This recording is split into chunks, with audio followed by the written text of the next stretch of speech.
오늘 우리가 은혜 받으실 말씀은 요한복음 2장 1절에서 11절까지의 말씀, 신약성경 144쪽입니다. 우리 다 같이 함께 한 목소리로 읽겠습니다. 사흘째 되던 날 갈릴리 가나에 혼례가 있어 예수의 어머니도 거기 계시고 예수와 그 제자들도 혼례의 청함을 받았더니 포도주가 떨어진지라 예수의 어머니가 예수에게 이르되 저들에게 포도주가 없다 하니 예수께서 이르시되 여자여 나와 무슨 상관이 있나이까 내 때가 아직 이르지 아니하였나이다. 그의 어머니가 하인들에게 이르되 너희에게 무슨 말씀을 하시든지 그대로 하라 하니라. 거기에 유대인의 정결 예식을 따라 두세 통 들은 돌 항아리 6이 놓였는지라. 예수께서 그들에게 이르시되 항아리에 물을 채우라 하신즉 아기까지 채우니 이제는 떠서 연회장에게 갖다 주라 하심에 갖다 주었더니 연회장은 물로 된 포도주를 맛보고도 어디서 났는지 알지 못하되 물떠온 하인들은 알더라. 연회장이 신랑을 불러 말하되 사람마다 먼저 좋은 포도주를 내고 취한 후에 낮은 것을 내거늘 그대는 지금까지 좋은 포도주를 두었도다 하니라. 예수께서 이 첫 표적을 갈릴리 가나에서 행하여 그의 영광을 나타내심에 제자들이 그를 믿으니라. 아멘. 할렐루야. 옆에 있는 분들과 인사 나누겠습니다. 반갑습니다. 예, 감사합니다. 오늘 이렇게 저녁 시간에 함께 나와서 예배하는 여러분 한 분 한 분들에게 하나님의 은혜가 풍성하게 임할 줄 믿습니다.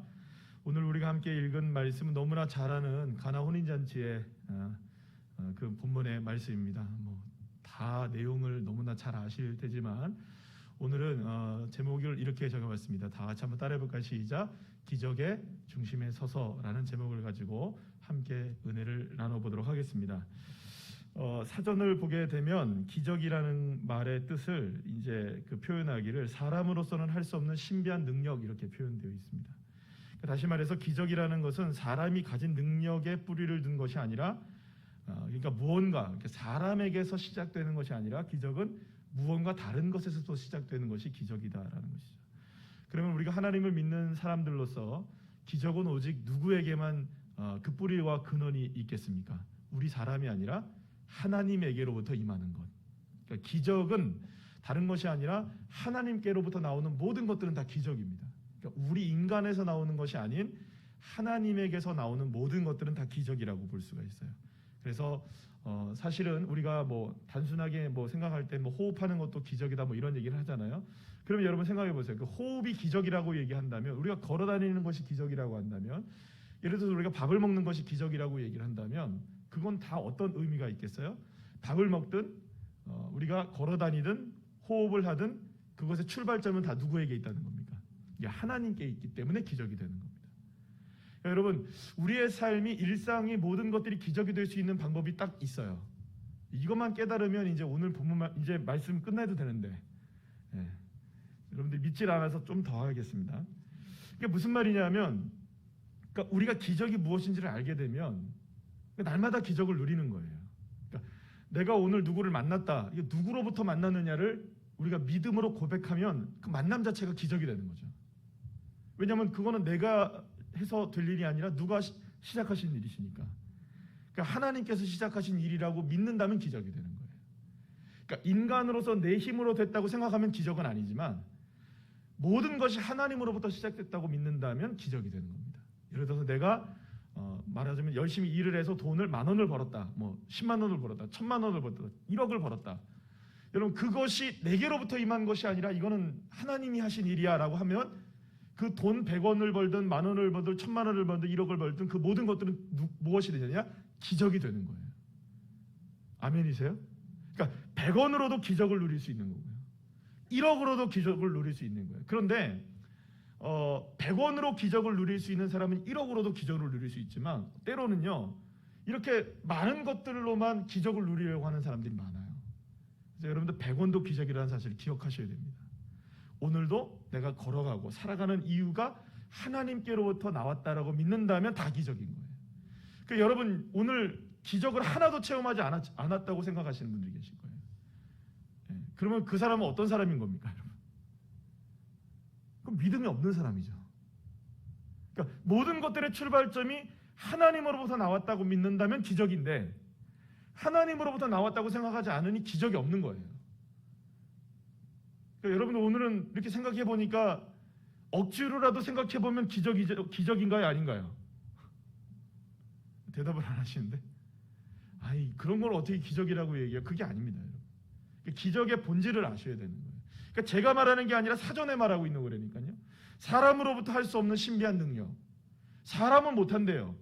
그러니까 모든 것이 누구로부터 출발되어지는 걸 믿으면, 하나님으로부터 시작되는 것을 믿으면 그것은 신비한 능력이 되는 거예요. 그리고 그것에 하나님의 역사가 이루어지기 시작하는 것이죠.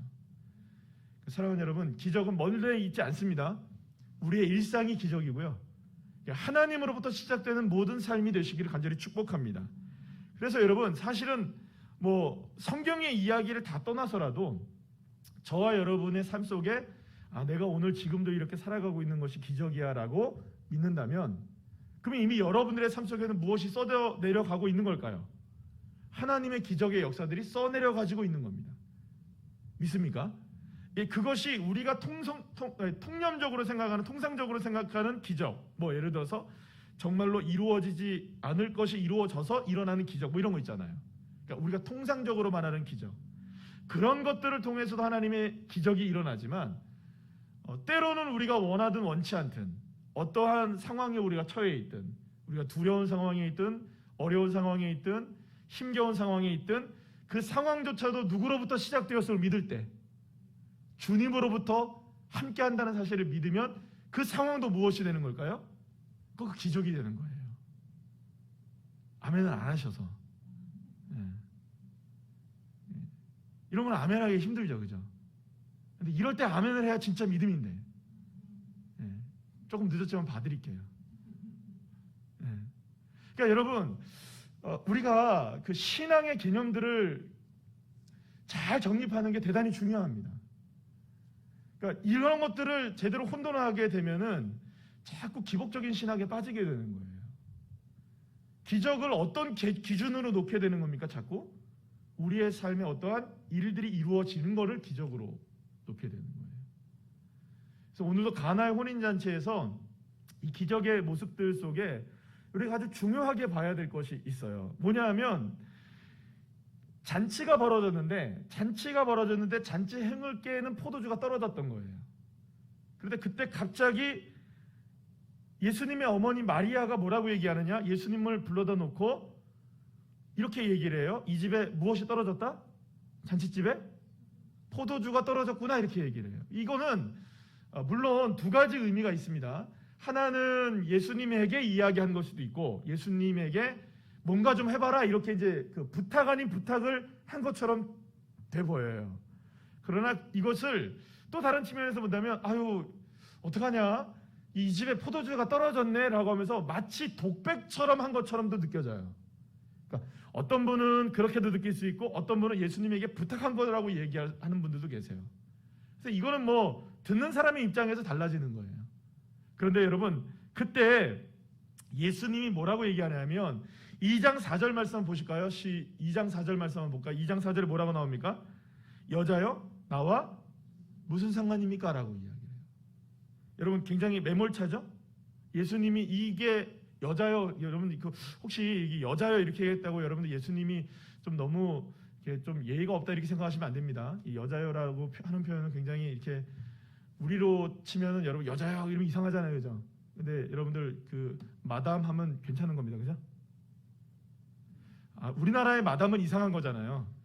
그런 마담 말고 그 해외에서 여러분들한테 마담 그러면 이상한 무슨 그런 거 안 되지만요, 이게 적어도 그 유럽 쪽에 가서 마담 이렇게 하면 괜찮은 표현입니다. 몰라요, 어쨌든 그렇다는 거죠. 그래서 여자여 이 표현이 나쁜 표현이 아니에요. 어쨌든 예수님이 이렇게 얘기하신 겁니다. 이렇게 얘기하셨어요. 어머니, 왜 나를 저들의 문제에 휩쓸리게 합니까? 포도주가 없는 게 내 문제는 아니잖아요. 그러니까 내가 무슨 상관이 있습니까? 저 문제와. 이렇게 얘기했던 거예요. 사실은 어떻게 보면은 예수님은 이 사건과 관련이 있습니까? 없습니까? 손님으로 오신 것이 전부이고, 또 잔치집에서 포도주가 떨어진 건 다 정말로 누구 탓입니까? 신랑이나 신부의 이게 혼주들의 탓이잖아요. 그러니까 사실은 이런 부분에 있어서 예수님께서 나와 무슨 상관이 있습니까? 라고 한 거는 정당한 표현일 수 있어요. 그런데 여러분, 이걸 잘 곱씹어 보세요. 나와 무슨 상관이 있습니까? 나와 무슨 상관이 있습니까? 여러분, 정말로 상관이 없다면 이런 얘기 할까요? 안 할까요? 여러분, 만약에 마리아가 예수님에게 이 집에 포도주가 떨어졌네? 그러면 정말로 상관이 없으면 예수님이 그냥 그렇게 듣고 그러네요. 이러고 끝나죠. 이해가 되십니까? 그러네요. 왜 이렇게 이게 준비를 못했을까? 좀 안타깝네요. 이러고 끝나는 거예요. 근데 예수님이 뭐라고 말씀하셨습니까? 나와 무슨 상관이에요? 이렇게까지 나올 필요는 없잖아요. 그러니까 이 문맥을 보게 되면, 이 뉘앙스를 어떻게 잘 보게 되면 마치 역설처럼 들리기도 해요. 다시 말하면 이 말입니다. 나하고 엮여지는 것에 상관이 없다라고 하는 것이 아니라 오히려 이 문제가 나와 엮여져야 하는 문제이다라고 이야기하고 계신 것 같아요. 그러니까 역설적으로 보게 되면 그냥 만약에 정말로 관계가 없으시다면 대답을 안 하시든지 그러게요 하면 끝나는 거예요. 그런데 예수님이 나와 무슨 상관이 있습니까? 라고 얘기했다는 것은 이 문제가 나와 상관이 있게 된다면 이 문제는 전혀 다른 방향으로 흐를 수 있다라는 걸 보여주고 계시는 거죠. 어쩌면 사랑하는 여러분, 우리의 인생 가운데 살아가는 삶 속에서 이 정도쯤은 주님이 별로 관계하지 않으셔도 돼라는 것이 있을 수 있어요. 그렇잖아요, 여러분. 여러분, 가끔 가다가 저도 잊어버리고 그렇게 오랜 동안 신앙생활을 하고 해도 날마다 하면서도 잊어버리는 게 참 있어요. 뭐냐면 식사기도. 이거를 잊는다고 생각해서 잊는 게 아니라 딱 뜬 다음에, 근데 마스크를 쓰고 있어가지고 표현이 안 되죠, 그죠? 입을 벌리고 잠깐 이렇게 멈칫할 때 그거 뭐 하는 거죠? 씻기도 하는 겁니다, 그죠? 늦은 거죠. 그래도 씻기 전에 했으니 다행인 거죠. 그러니까 사실은 여러분, 잊어버릴 수 있는 일들이에요. 그냥 내가 그냥 여러분들 그렇잖아요. 만약에 여러분들이 화장실에 들어가서 죄송합니다, 이런 얘기를 해서 화장실에 들어가서 무슨 볼일을 본다고 생각해요. 기도하시고 주여 삼창하시고 들어가신 분 안 계시잖아요. 물론 변비 때문에 고생하시거나 이렇다면 모를까. 그냥 보통의 경우에 말이에요. 여러분들 물 한 잔 마실 때 주여 삼창하고 기도하시고 마시십니까? 아니시죠? 그리고 여러분들이 운동을 나가실 때, 산책을 나가실 때 그때 물론 하시죠. 나가니까 하나님 도와주세요 이렇게 하지만 그냥 걸어다니며 운동할 때 아버지 하면서 주여 삼창 안 하시잖아요.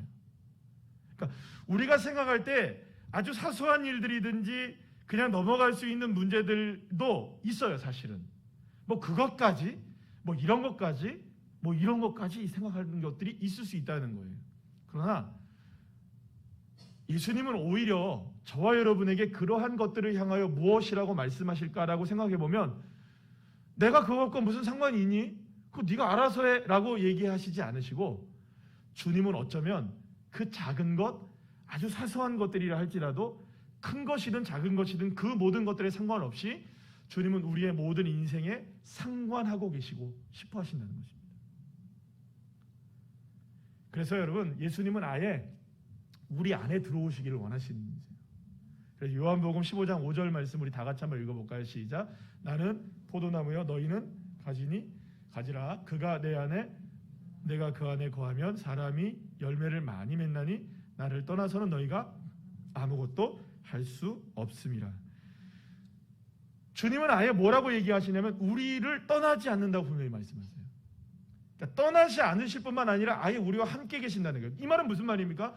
우리의 일거수일투족 모든 삶의 모든 영역의 모든 것들, 우리가 생각할 때 하찮은 것들이라고 생각하는 그것들조차도 하나님은 거기에 상관하시고 개입하시기를 원하시는 거예요. 관계를 맺기를 원하시는 거예요. 그래서 여러분, 마리아가 딱 캐치를 했어요. 그러니까 마리아가 굉장히 지혜로웠던 것 같아요. 딱 캐치를 하고 하인들에게 뭐라고 얘기하느냐? 예수님이 시키면 니들은 무엇이든지 해라, 이렇게 딱 얘기해요. 분명히 나랑 관계가 없습니다라고 얘기했잖아요, 예수님이. 그런데 예수님의 그 뉘앙스를 알아들었던 거예요. 모든 것이 누구와 관계가 되면, 예수님과 관계가 되면 기적은 일어난다. 그래서 이것을 하인들에게 이야기했던 거예요. 너희들이 무엇을 요구하시든지 이분이 시키는 대로만 하면 된다. 사랑하는 여러분, 이게 이제 우리에게 날마다 일상에 하나님의 역사가 기적이 되느냐 안 되느냐에 있어서 시험의 첫 번째 문제이죠. 하인들에게 대한 마리아의 이러한 요구는 지금 혼인잔치에서 벌어진 이 난감한 상황을 바꿀 수 있는 분이, 유일한 분이 예수님이라는 것을 알게 하신 것이고, 그리고 그 예수님을 지금 문제 속으로 끄집어 드리고 있는 거예요. 그러면 과연 이 문제는 해결될 것인가 안 해결될 것인가? 그러니까 여기까지는 우리가 뭘 알게 되는 거냐면, 얼마든지 예수님은 우리의 삶에 개입하시길 원하신다는 거죠. 하나님은 우리의 삶에 들어오셔서 관계하시기를 원하신다는 겁니다. 흥이 깨져 버리고 문제가 되어져 버리고 우리의 삶에 어그러진 모든 상황 속에 개입하시고 들어오셔서, 아니 우리는 아직까지 상관없다고 말해도, 아니 괜찮다고 얘기를 해도, 조금만 더 기다리시라고 얘기해도 아니요, 주님은 오시길 원하시는 거예요. 아직 예수님은 잔치에 기적을 베푸지 않으셨지만 마리아는 믿고 있었던 거예요. 분명히 개입할 것이다. 그리고 이것에 관계를 함으로 인하여 이 잔치의 역사는, 이제 흐름은 완전히 바뀌게 될 것이다. 그러기 위해서 가장 중요한 것은 이제 시험대에 올라 있는 것이 딱 하나가 있는 거예요. 뭐죠? 종들이, 하인들이 뭘 하느냐 안 하느냐, 순종을 하느냐 안 하느냐의 문제가 달려있는 것이죠. 여러분, 그렇기 때문에 아직 눈에 보이는 것이 없고 당장의 변화가 일어나지 않는다 할지라도 주님이 우리에게 무엇을 요구하시든지 즉각적으로 순종하겠다는 믿음과 결단의 의지를 가지고 나가는 것은 이미 기적이 일어나고 있는 것과 똑같은 일이에요. 여러분, 그러면 기적은 언제부터 시작된 것일까요? 기적은 언제부터 시작된 것일까요? 여러분, 처음에 말했잖아요. 기적은 사람의 힘으로 되는 게 아니라잖아요. 사람의 능력으로부터 나오는 일이 아니라 신비한 능력이라고 했잖아요. 그러면 기적은 무엇일까요, 여러분? 기적은 어디서부터 시작됐을까요? 예수님이 이 사건에 상관하시기 시작하실 때, 믿으십니까? 이때가 기적이 시작되는 순간이에요. 그리고 그 기적이 우리의 삶에 온전하게 이루어지려면 하인들의 뭐가 필요합니까? 그렇죠. 순종이냐 아니냐가 문제인 거죠. 기적은 시작되어 있습니다. 아멘이세요? 기적은 멀리 있지 않습니다. 이미 시작하셨습니다. 이미 저와 여러분에게 착한 일을 시작하신 이가 예수 그리스도이십니다.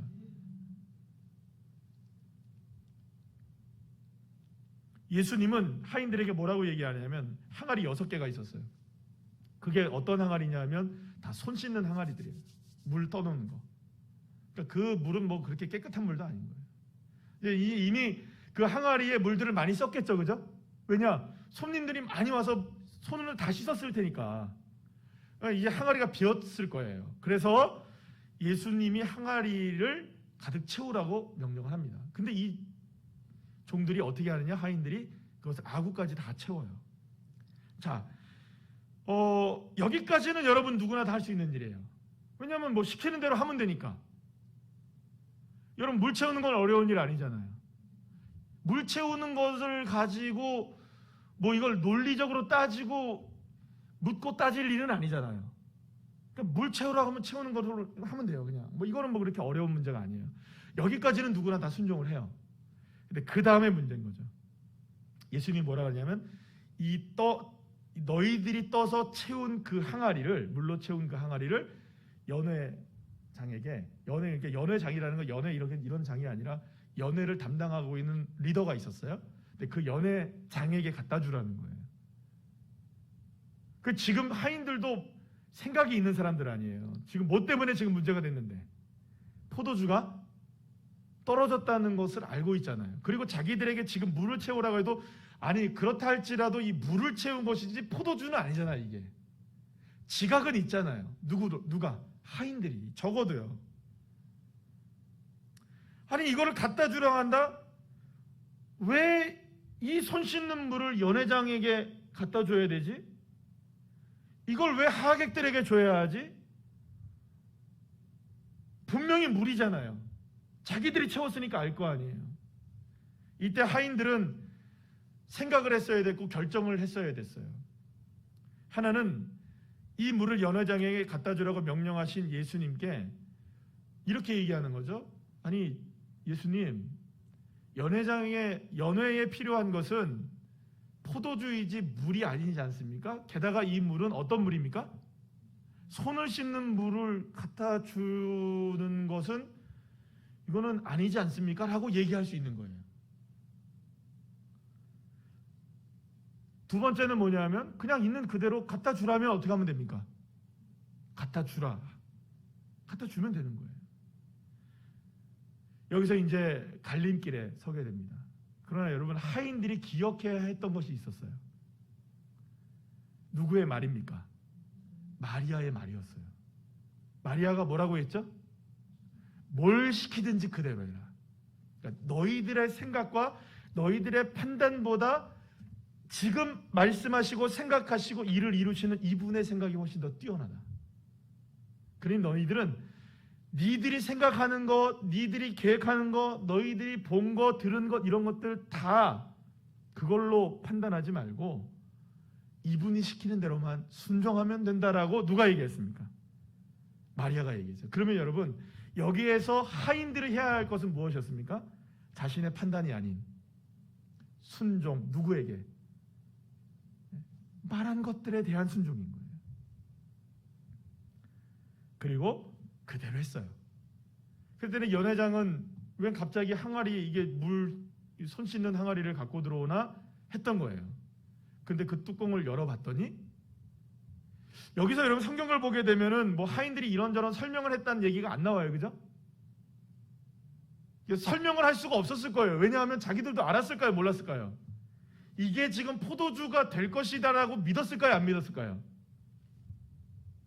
여러분들 같으면 어땠을까요? 아, 이거 진짜 물인데 진짜 포도주가 될래나? 이러고 갖다 줬을까요? 왜냐하면 여러분들 오늘 본문 11절 마지막 말씀에 보면 뭐라고 얘기합니까? 이것이 첫 번째 표적이라고 얘기하죠. 그러니까 이전까지는 예수님이 기적과 표적을 보여주신 적이 있습니까? 없습니까? 없어요. 그러니까 예수님이 누구지도 모르는 거예요, 사실은. 그런데 이 하인이 이 물 떠온 자기들이 떠온 이 항아리를 연회장에게 갖다 준다고 해서 이게 물이 포도주가 될 것이라고 기대감이 있었을까요? 없었을까요?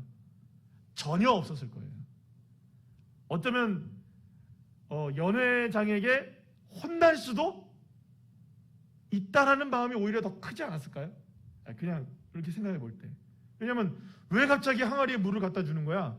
뚜껑을 딱 열어봤는데 여전히 물이면 나랑 장난하냐 지금? 지금 포도주가 떨어졌는데 물을 이거 갖다 줘서 뭘 어떻게 하라고? 이렇게 나올 수도 있는 거잖아요. 그러니까 지금까지는 이 하인들은 그저 무엇만 한 겁니까? 순종만 한 거예요. 그러니까 다른 것에 대한 기대감이나 이런 것들에 대한 건 없었어요. 그러니까 오히려 그런 것들을 기대하는 것조차도 기대할 수 없는 상황이었어요. 사랑하는 여러분, 그렇기 때문에 저와 여러분이 믿는 것은요, 믿음의 대상은 무엇이냐면요, 포도주를 향하여 믿는 것이 아닙니다. 그러니까 지금 필요한 것이 무엇이었죠? 분명히 포도주였잖아요. 근데 믿음의 본질은 포도주가 아닌 거예요. 믿음의 본질은 포도주가 생기고 안 생기고의 문제가 아닌 거예요. 주님이 개입하시고 주님이 말씀하신 것에 나는 그저 무엇만 했는데, 순종했는데 여기까지가 믿음인 거예요. 이게 믿음의 전부인 거예요. 그러면 여러분 보세요. 이 하인들은 한 게 있습니까? 없습니까? 자신들이 한 것이라고는 주인이 시키는 대로 한 것뿐이에요. 공로가 있나요? 없나요? 아무것도 없는 거예요. 믿음에 대해서 우리가 착각하는 것 중에 하나가 뭐냐 하면 포도주가 생겨야 믿겠다는 겁니다. 근데 이 하인들은 절대로 포도주에 대한 기대감조차 갖지도 않았어요. 가질 수도 없었어요, 여러분들. 어떻게 포도주가 만들어질 것이라고 생각을 했겠어요, 여러분들. 과학적으로도 그렇고 경험적으로도 그렇고 물을 자기네들이 떴는데 여기서 이렇게 가져간다고 해서 여러분들 이게 무슨 뭐 여기까지 오는데 뭐 10년이 걸리는 게 아니잖아요. 근데 어떻게 그게 포도주가 되겠어요? 그래서 여러분, 믿음의 본질을 잘 아셔야 됩니다. 포도주가 생기냐 안 생기느냐에 대한 문제는 우리의 믿음의 대상이 아닙니다. 우리의 믿음의 대상은 주님이 관계하시고 계신다. 그리고 나는 그분에게 순종한다. 믿습니까? 그럴 때 기적의 역사가 일어나는 겁니다. 그리고 결국에는 기막힌 포도주가 나옵니까? 안 나옵니까? 나와요. 그래서 신랑을 찾아요. 왜 이렇게 이제야 이 좋은 포도주를 이렇게 했느냐? 그때에 성경이 딱 뭐라고 본문 8절에서 말합니까? 다른 사람들은 아무도 몰라도 물 떠온 하인들은 따라합시다. 알더라. 그냥 아는 겁니다. 사랑하는 여러분, 여기에서 이 물 떠온 하인들은 알더라를 안다는 건 뭘 알았다는 겁니까? 포도주가 만들어졌네, 이걸 안 걸까요? 그러니까 여러분 그림을 한번 그려보셔야 돼요. 그림을 한번 그려보셔요. 연회장에게 이거를 물 항아리를 갖다 줬어요. 물 항아리잖아요. 그 하인들의 입장에서 본다면 물 항아리를 갖다 줬어요. 그 물 항아리를 뚜껑을 열어볼 때에 이게 뭐야 하고 해서 딱 열어봐서 딱 떠서 먹어봤더니 포도주가 되어 있네요. 우와, 이게 어떻게 이렇게 좋은 포도주를 숨겨놨었어? 신랑 오라 그래. 불렀단 말이에요. 그래서 막 이런 얘기를 하는 거예요. 어떻게 해서 이렇게 지금 이렇게 다 취한 다음에 이제야 포도주를, 최상급 포도주를 갖고 오는 거야? 막 얘기했어요. 그러면 하인들은 알고 있는 거잖아요. 그러면 알고 있었다고 했을 때 야, 대단하네. 항아리 보고 대단하네 그랬을까요? 이들의 시선은 어디에 있을까요? 몸은 여기에 있어도. 네. 몸은 여기에 있어도 시선은 어디로 가 있을까요? 예수님이 있는 곳에 이러고 있는 거예요. 시선이 누구에게 꽂힐까요? 절대로 포도주가 아니에요. 누구에게 시선이 갑니까? 이 일에 관계하시고 상관하셨던 예수님. 그분이 기적이었던 거예요. 그분에게서부터 기적이 시작됐던 거예요. 포도주는 아무것도 아닌 거예요. 그러면 여러분, 이 하인들은 이 포도주에 만족을 할까요? 포도주, 와, 6항아리에 포도주 이거 일고 지고 짊어지고 살까요?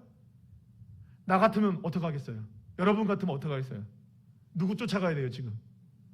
그쵸? 기적의 본체이신, 기적의 시작이신, 기적을 상관하시기 시작하신, 물을 포도주로 만드신, 그러니까 물에게도 예수님이 관계하시면 물도 무엇이 변합니까? 포도주로 변하게 하시는 그분 따라가야죠. 그분을 붙잡아야죠. 그러면 기적의 중심에 선다는 건 어떤 의미가 있습니까? 포도주에 쓰는 것이 아닙니다. 많은 사람들이 기적을 목말라 하면서도 기적에게 목말라 하는 겁니다. 포도주에. 그러나 주님은 우리에게 원하십니다. 포도주에 목마른 인생이 되지 말고 기적을 시작하게 하시고 관계하시고 시작하신 그분, 예수님, 그분에게서부터 시작하라. 그래서 물 떠온 하인들은 알더라. 뭘 아는 겁니까? 예수님이라는 걸 알았던 거예요. 사랑하는 여러분, 그렇다면 왜 주님이 혼인잔치에서 이런 기적을 일으켜 주셨던 것일까요? 무슨 상관이냐고 말했던 그곳에 왜 주님은 이 사건에 상관하시기 시작하셨던 걸까요? 딱 한 가지입니다. 물 떠온 하인들에게 알게 하기 위해. 그럼 물 떠온 하인들은 결국에는 무엇을 알게 되었을까요? 아, 기적은 무엇을 통하여 일어난다. 예수님의 말씀에 뭐만 하면, 그대로 하기만 하면, 순종하기만 하면 나도 얼마든지 기적의 중심에 설 수 있다. 그리고 더 한 가지 나가면, 사랑하는 여러분, 기적이라는 건 다른 것이 없습니다. 우리의 인생에 흥이 깨어지고 기쁨이 사라지고 또 문제가 많아서 우리의 삶에 여러 가지로 얽히고 설켜 많은 일들이 있을 바로 그때에 저와 여러분을 살맛나게 하시는 유일한 분이 누구시냐? 예수님이신 거예요. 그분을 초청하셔야 됩니다. 그분이 개입하셔야 합니다. 그분이 영광을 받으셔야 되는 거예요. 그러니까 주님이 영광을 받으실 수 있도록 개입하시도록 기도할 때 그때가 기적의 시작이 일어나는 것이죠. 그래서 여러분, 가장 놀라운 기적은 뭐냐? 주님이 하시는 걸 아는 게 기적입니다. 주님께 영광을 돌리는 게 기적입니다. 주님의 말씀에 순종하는 것, 그렇게 되면 우리도 우리의 삶 속에서 얼마든지 우리의 삶 속에서도 기적의 역사는 얼마든지 일어나게 되는 것입니다. 사랑하는 여러분, 오늘 이 밤에 여러분들의 삶 가운데 주님을 초대하십시오. 그리고 주님이 개입해 주시기를 기도하십시오. 이것도? 예, 그것도요. 이런 것까지도요? 예, 그런 것까지도요. 아니, 너무 문제가 커서 이거는 도저히 주님, 시간이 너무 오래 걸릴 것 같아요. 여러분, 최상급 포도주가 만들어지는데 얼마나 걸릴까요, 여러분? 수십 년의 시간이 걸리지 않겠어요? 주님은 시 공간을 초월하십니다. 믿습니까? 할렐루야? 그럼 여러분, 우리에게는 우리의 문제가 아닌 거예요. 개입하시는 주님의 문제인 것이지. 혼인잔치의 문제를 누구에게 끌어가는 겁니까? 주님의 문제로 끌어가는 거예요. 이게 믿음입니다. 주님, 나의 삶의 이 모든 문제들을 이제는 주님이 상관해 주시고 주님이 관계해 주셔서 이 일이 주님으로만 해결되어진 걸 나를 통하여 알게 하시고 내가 고백하게 하시고 내 주변에 있는 사람들이 그렇게 해서 이것이 누가 하신 일이라고, 하나님이 베푸신 기적이라고 고백하게 해주세요. 영광 돌리게 해주세요. 여러분, 이게 우리가 주님을 초대하는 길입니다. 오늘 이 밤에 무엇을 위하여 기도하시든지 무엇을 바라시든지 하나님께서 개입하셔서 영광을 홀로 받으시도록 초청하시고 기도하시는 저와 여러분들에서 정말로 주님의 기적을 맛보는 믿음의 자녀들 한 사람 한 사람 다 되시기를 간절히 축복합니다.